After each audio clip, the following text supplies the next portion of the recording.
Banking, the greatest scam on earth. Thomas Jefferson said, "I believe that banking institutions are more dangerous to our liberties than standing armies. If the American people ever allow private banks to control the issue of their currency, the banks will deprive the people of all property until their children wake up homeless on the continent their fathers conquered." Jefferson's warning is already here. 40 million Americans are living on food stamps. Millions more are now homeless, living in tents, all because of one institution, the Federal Reserve System.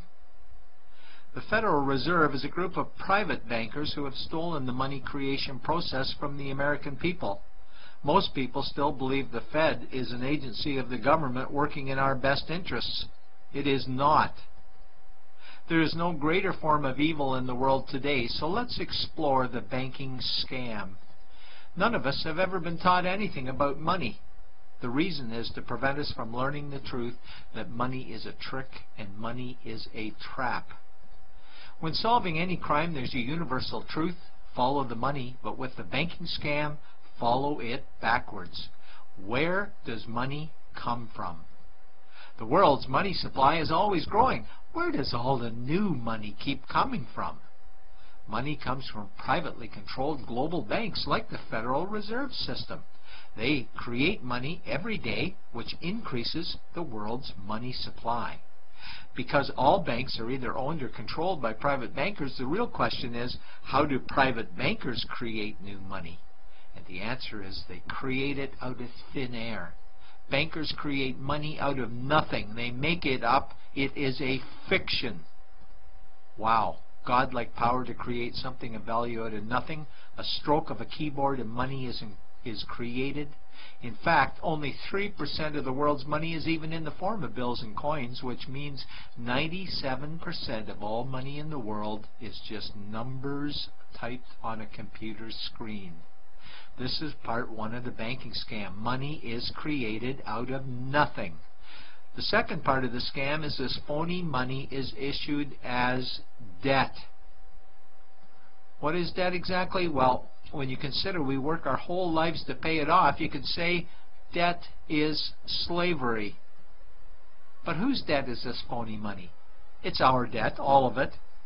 It's our debt when we use credit cards, we get student loans, borrow money for mortgages, all bank borrowing. And it's our debt again when the government borrows, which is each and every day. In today's world, money is debt and debt is money, and don't forget the interest charges.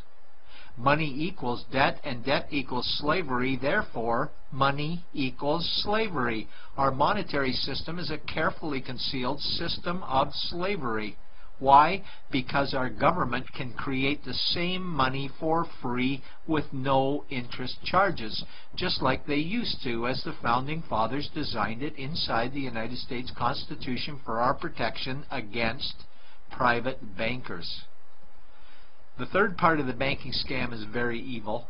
When bankers create money from nothing and issue it as debt, they only create the principal portion of the debt. They do not create the money for the future interest payments. There is not enough money in existence for all of us to make our interest payments. In fact, our money creation system is even mathematically impossible. Money issued by the banks, principal debt, does not equal the money demanded back to the banks, principal plus interest. We are forced to play a game of musical chairs to see who can make their debt repayments. This guarantees a world of bankruptcy, competition, and scarcity of money. For example, we go to the bank to borrow money for a house, let's say $100,000. The moment we sign the loan document, the bank creates the money out of thin air.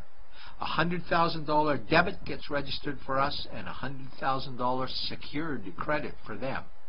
Then one of two things happens. Either we give the bank 30 years of labor making house payments totaling $300,000 for the original $100,000 we borrowed, or the bank takes our house.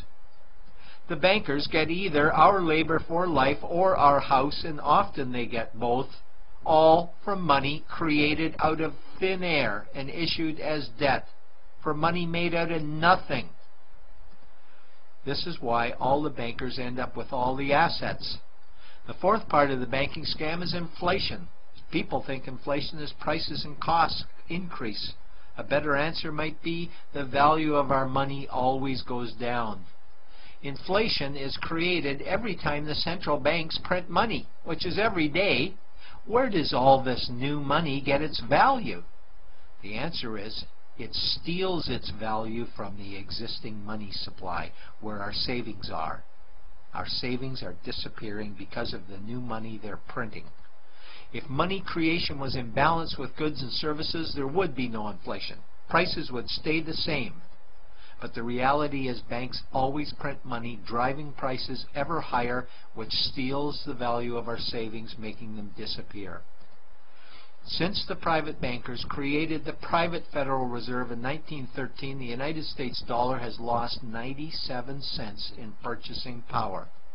An item in 1913 that cost $100 in 2011 cost $2,230, a price increase of 2,130%. This is the banking scam. 4 parts. Private bankers create money out of nothing and charge interest on it. There is no money created for the future interest payments, and inflation steals our savings every day. In order for the banking scam to be pulled over our eyes, the bankers need help from the likes of paid-for politicians and appointed civil servants, military-industrial complex, mainstream media, multinational corporations, and the bankers' good buddies.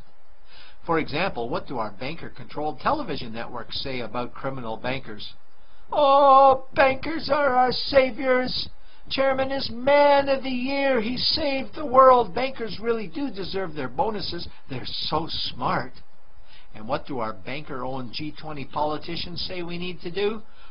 That we must save our banking system, and now we need austerity measures, like increasing existing taxes and bringing in new taxes, cutting our social programs, including education and health care, stealing from our pension plans while increasing the retirement age, keeping us working for more years at lower wages while placing our children and grandchildren in debt and servitude for their future lives.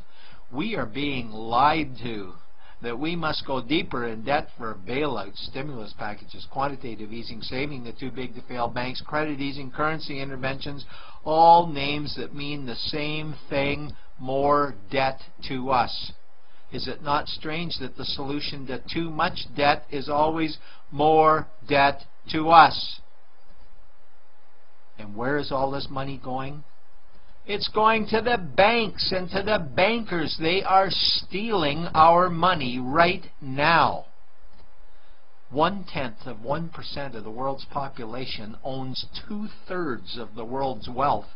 This means that 99.99% of the world's population own less than 1/3 of the wealth, a decreasing amount because these guys are stealing it. We desperately need to wake up to the banking scam. It is time for change. To retake control of our money system, we must stop supporting the banking scam. Lincoln said the government should create all the currency and credit needed to satisfy the spending power of government and the buying power of consumers. Money will cease to be master and will then become servant of humanity. And Jefferson said the issuing power of money should be taken from the banks and restored to the people to whom it properly belongs. It's a pyramid scheme, and we, the people, are the bottom layers of the banking pyramid. Without our support, the banking scam collapses. We have to do it ourselves. Wake up, get active, wake others, remove our money from the bank.